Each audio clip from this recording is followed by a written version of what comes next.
Am I wrong?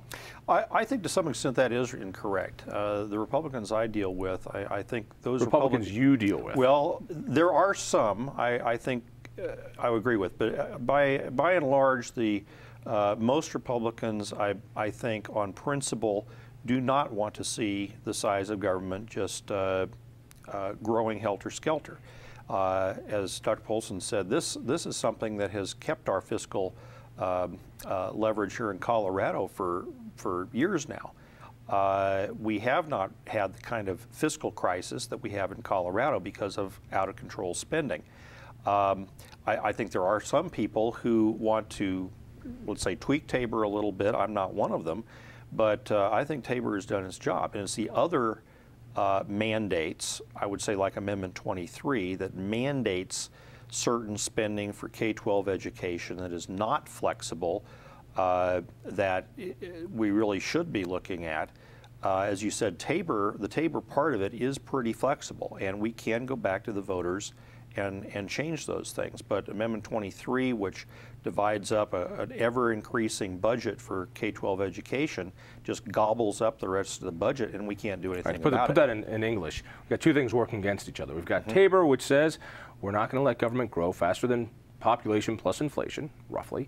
But then we've got this unfunded mandate that passed after Tabor that says no matter what, even if your revenues are down, even if you're in a deep recession, even if you're in the Great Depression, even if we've been nuked by the commies, you still have to spend more on this one budget item. This one budget item being education, but it could be anything. And those two just aren't going to happen. Let's do just a quick history lesson in 23, because I worked against it. It was my job to try to defeat it. We almost did. I remember some of your colleagues up at the University of Colorado and those people who were pushing it saying, Amendment 23 is going to work beautifully with Tabor. That in fact, your colleague Jeffrey Zaks up there said, and I think I'm quoting verbatim, it would take economic devastation on par with the Great Depression for Amendment 23 to cause any hardship on the state budget. You know, the 2001 recession was not the Great Depression. Did these people, or is my memory faulty, didn't they say this is going to work just fine? 23 will work within Tabor. Well, your memory's accurate, and of course the Amendment 23 has created exactly the structural deficit problem that Kent was referring to. Something else that Amendment 23 did was to earmark money for an education trust fund. So much income tax revenue was earmarked for the education trust fund. Now, sometimes that's referred to as a rainy day fund. It's not a rainy day fund. It's a slush fund for the education lobby. They can spend it pretty much whenever they want to. Now, I would argue that one of the refinements that we need in Tabor is a rainy day fund. And in my view, the best solution would be to repeal Amendment 23, take that money that's currently going into the education trust fund, put it into a true rainy day fund, and say this money can only be used to offset revenue shortfalls, and it can be used to keep all programs, stabilize the budget for all programs. So I think that's an important issue that should be pursued. There's another problem that I think is going to get much worse in the next couple of years. And this is the use of one-time money to fund ongoing programs. And the reason this is going to get much worse is because of federal bailout money.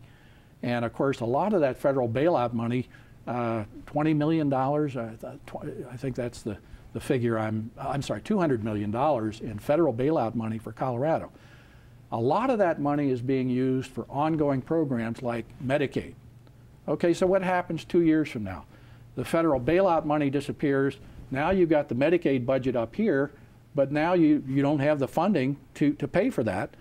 Now you've got a structural deficit. In other words, your grandma gives you a gift of $200. You use that to pay the rent, and then next month comes along, and if she doesn't give you $200, you're kicked out.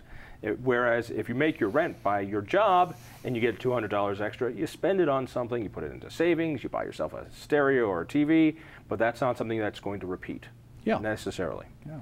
This going to be the problem?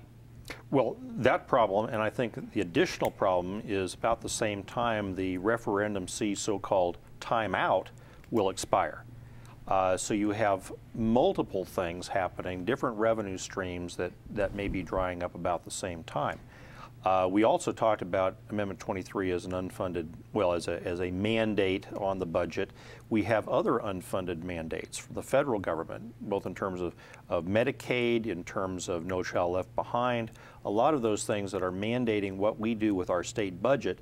And if we go below certain thresholds, even with the federal bailout money, we lose other funding streams.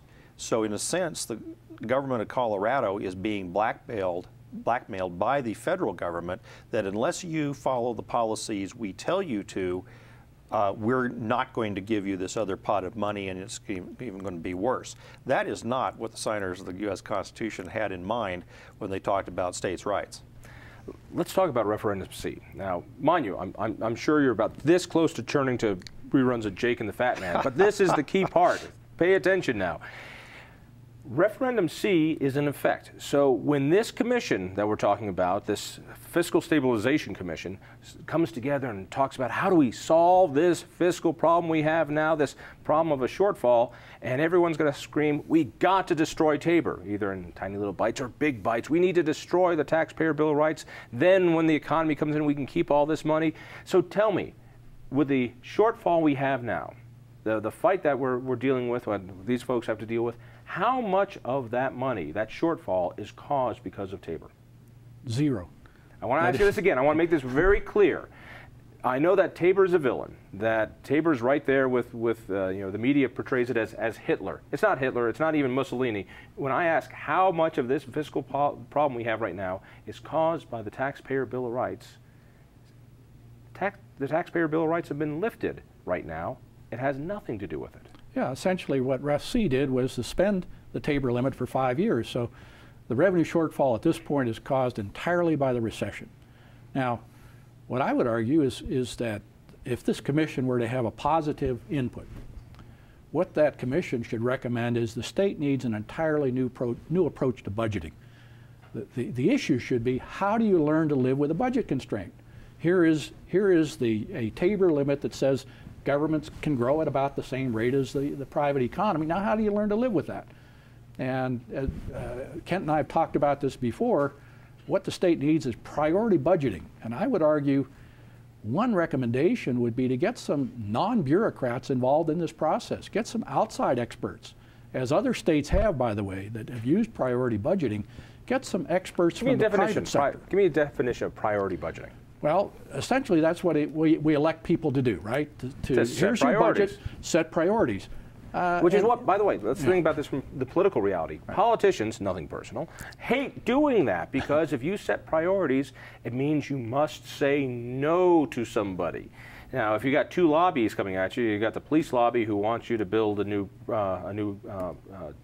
jail, and you've got the Teachers Association coming out and they want you to build a new school. You only have enough money to build one thing. You're going to hack off one constituent, and you guys don't want to do it. But we hire these guys to make tough decisions. They don't have to make those tough decisions if the budget keeps going up and Tabor is eliminated. Yeah, I think if you look at the states that have effectively used priority budgeting, they do precisely that. They first of all identify what are the core important functions that we expect government to do, and then evaluate all of these programs very carefully, use measures, metrics of their performance to determine how successfully they contribute to those goals. And then you set high priorities based on the most effective of those programs. And as you say, you have to have a budget line. You have to have a budget cut. And if you have programs in education or any other area that are below that cut line, they don't get funded. You consolidate them, you privatize them. I think the best thing that should happen in terms of our budgeting is what I call the yellow book test. The idea is open up the yellow book, and if you find that there's a private sector entity that is delivering a service, the question is, why should the government be delivering that if there is a private sector?